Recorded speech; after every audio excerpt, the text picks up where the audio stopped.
అటు అమరావతి ఇటు కూటమి ప్రభుత్వం సంచలన నిర్ణయాలతో ముందుకు వెళ్తుంటే, ఇటు ఢిల్లీ వేదికగా ప్రతిపక్ష వైఎస్ఆర్సీపీ వ్యూహాత్మకంగా అడుగులు వేస్తున్న తీరు చూస్తుంటే ఇప్పుడు అందరిలో వణుకు మొదలైంది. ఆంధ్రప్రదేశ్లో పరిస్థితులు తలకిందులు అవుతున్నాయా? చంద్రబాబు, పవన్ కళ్యాణ్, బీజేపీ కూటమికి కేంద్రం నుంచి కొత్త సంకేతాలు వెళ్తున్నాయా? మొన్నటి వరకు వైసీపీ ఎంపీల బృందం నేరుగా కేంద్ర హోంశాఖ అమిత్ షాను కలవడం, నేడు ఏకంగా కేంద్ర మంత్రి కిషన్ రెడ్డి గారితో భేటీ కావడం రాజకీయ వర్గాల్లో ఇప్పుడు పెద్ద తుఫాను రేపుతోంది. జగన్మోహన్ రెడ్డి గారి మార్క్ స్కెచ్ వెనక ఉన్న అసలు ప్లాన్ ఏంటి అనే గుబులు మొదలైంది. కూటమి ప్రభుత్వ నిర్ణయాలు, వైసీపీ ఆరోపణలు, అమిత్ షా ఇచ్చిన అపాయింట్మెంట్ వెనక దాగి ఉన్న అసలు రాజకీయ అర్థం ఏమిటి? ఇదిగో ఈ వీడియోలో స్పష్టంగా తెలుసుకుందాం. వీడియోని చివరి వరకు చూస్తూ లైక్ కొట్టి సబ్స్క్రైబ్ చేసుకోండి. ఆంధ్రప్రదేశ్ ఎన్నికల ఫలితాలు వచ్చినప్పటి నుంచి రాష్ట్రంలో రాజకీయం రోజు రోజుకు చాలా తీవ్రంగా మారుతూనే ఉంది. ఈ క్రమంలో వైసీపీ అధినేత వైఎస్ జగన్మోహన్ రెడ్డి గారు ఒక కీలకమైన నిర్ణయం తీసుకున్నారు. రాష్ట్రంలో జరుగుతున్న పరిణామాలను కేవలం స్థానిక వేదికలకే పరిమితం కాకుండా నేరుగా దేశ రాజధాని ఢిల్లీకి తీసుకెళ్లాలని ఆయన పక్కా ప్లాన్ వేశారు.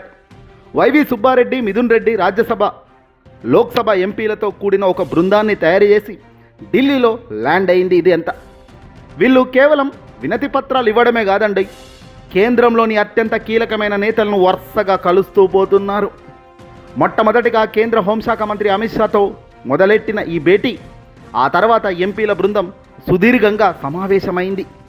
ఆ తర్వాత తెలంగాణ బీజేపీ అధ్యక్షుడు కేంద్ర మంత్రి కిషన్ రెడ్డిని కూడా కలిసి వాళ్ళ రాష్ట్రంలో ఆంధ్రప్రదేశ్లో పరిస్థితులపై సమగ్ర నివేదికను అందజేశారు.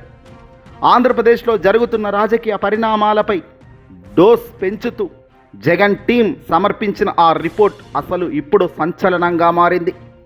వారు లేవనెత్తిన ప్రధాన అంశాలు ఏంటో చూస్తే కూటమి గుండెల్లో గుబులు మొదలవుతున్నాయి. వైసీపీ ఎంపీలు కేంద్ర మంత్రులకు అందజేసిన నివేదికలో ప్రధానంగా 4 అంశాలను ప్రస్తావించారు. అందులో మొట్టమొదటిది వాళ్ళ అధినేత అంటే వైఎస్ జగన్మోహన్ రెడ్డి గారి భద్రతా విషయం. మాజీ ముఖ్యమంత్రి వైసీపీ అధినేత జగన్మోహన్ రెడ్డి గారికి Z+ కేటగిరీ భద్రత ఉంది. అయితే కూటమి ప్రభుత్వం అధికారంలోకి వచ్చాక ఆ భద్రత విషయంలో తీవ్ర నిర్లక్ష్యం చేస్తుందని ఎంపీలు ఆరోపించారు.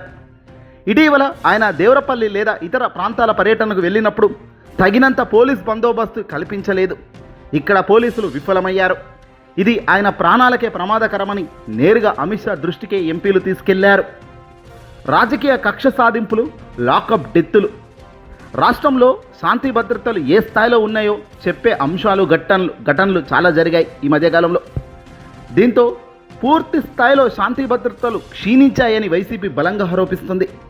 ప్రతిపక్ష నాయకులు, ప్రజాప్రతినిధులు, ఉదాహరణకు మాజీ మంత్రి అప్పలరాజును అరెస్ట్ అయితేనేమి, ఎమ్మెల్యే విరూపాక్షి వంటి నేతలపై రాజకీయ కక్షతో అక్రమ కేసులు బనాయించడం, వాళ్ళను అరెస్టు చేయడం చూస్తుంటే నిజంగా ఇది చట్టాలేనా, ఇలాంటివన్నీ చేయిస్తున్నది ఒక అధికారంలో ఉన్నవాళ్ళేనా అనేటట్టుగా తయారైపోయింది ఈ వ్యవస్థ. గత కొద్ది నెలల్లో చోటు చేసుకున్న లాకప్ డెత్తులపై సర్వత్రా స్వతంత్ర సంస్థలతో లేదా సిట్టింగ్ జడ్జితో విచారణ జరిపించాలని వాళ్ళు కోరడం జరిగింది. ఇక మూడో అంశం డిఎస్సి. కూటమి ప్రభుత్వం చేపట్టిన డిఎస్సి నియామకాల ప్రక్రియపై కూడా వైసీపీ ఎంపీలు ఫిర్యాదు చేస్తున్నారు. ముఖ్యంగా స్పోర్ట్స్ కోటా కేటాయింపుల విషయంలో జరిగిన అవకతవకలు, మెరిట్ జాబితా తయారీలో తీవ్ర అవకతవకలను జరిగాయని ఆధారాలతో సహా కేంద్రం దృష్టికి తీసుకెళ్లారు. దీనిపై సిబిఐ లేదా కేంద్ర దర్యాప్తు సంస్థలతో విచారణ జరిపించాలని కూడా విజ్ఞప్తి చేశారు.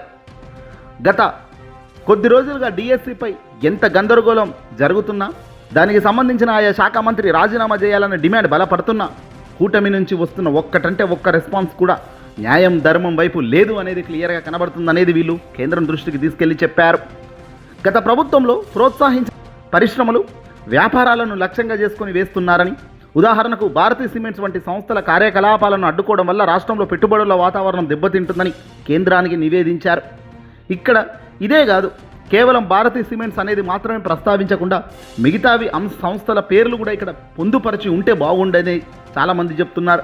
ఎందుకంటే ఇది భారతీ సిమెంట్స్ గారిది నేరుగా జగన్మోహన్ రెడ్డి గారికి సంబంధించిన కంపెనీ కాబట్టి మేబీ కక్ష సాధింపు చర్యల్లో భాగంగా ఇది ఉంటుంది అనుకోవచ్చు. కానీ ఎలాంటి సంబంధం లేని ప్రైవేట్ కంపెనీలు కూడా ఇబ్బంది పడుతున్నాయి అనేది మనం గతంలో విన్నాం. మరి ఆ పేర్లను కూడా ఇక్కడ కేంద్రం దృష్టికి చెప్పారా లేదా అన్నది ప్రాపర్గా లేదు.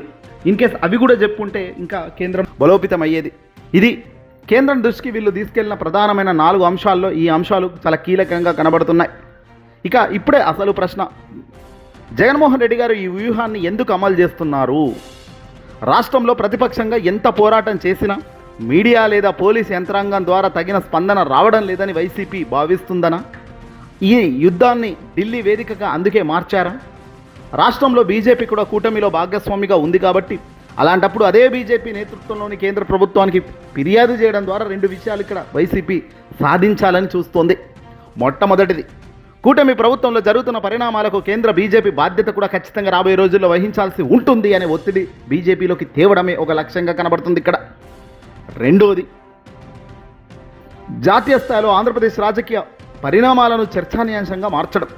ఆంధ్రప్రదేశ్లో ఏం జరుగుతుంది, ఓ బీహార్ కన్నా దాటి జరుగుతున్న రాజకీయాలేంటి, పోలీసు వ్యవస్థ తీరేమిటి, కూటమి అధినేత కూటమి నాయకులు చెబుతున్న దానికి పోలీసులు తలలు ఊపుతూ చేస్తున్న పనులకు వెరసి ప్రజలు ఏం కోరుకుంటున్నారు, రాబోయే రోజుల్లో ఎలాంటి ఫలితాలు వస్తాయనే దానిపై ఒక అంచనా రావడం కోసం ఇదంతా ఉపయోగపడుతుంది కేంద్రంలో ఉన్న బీజేపీకి అనేది చాలామంది చెప్తున్నమాట.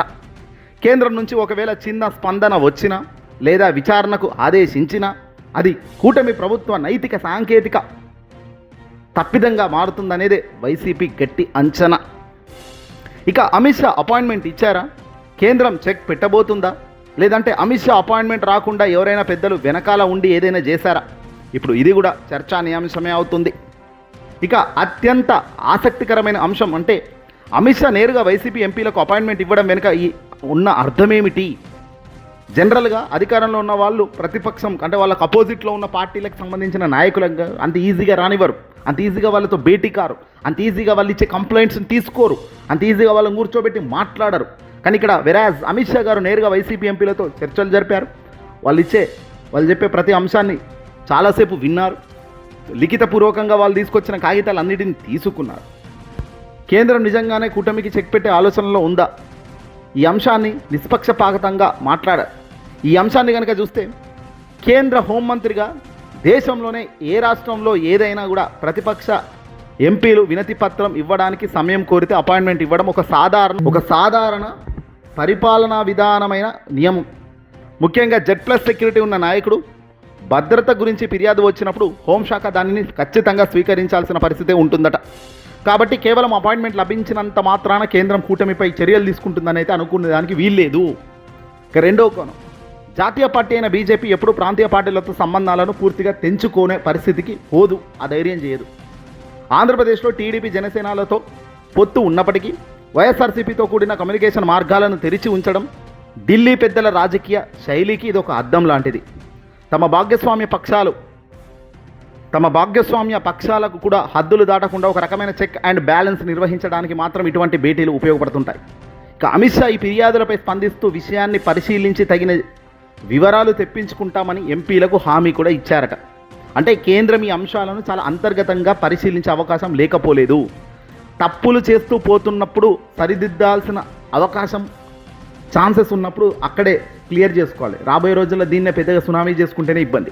మొత్తం మీద చూస్తే ఢిల్లీ వేదికగా వైసీపీ చేసిన ఈ దండయాత్ర ఆంధ్రప్రదేశ్ రాజకీయాల్లో ఒక కొత్త చర్చకు తెరలేపింది.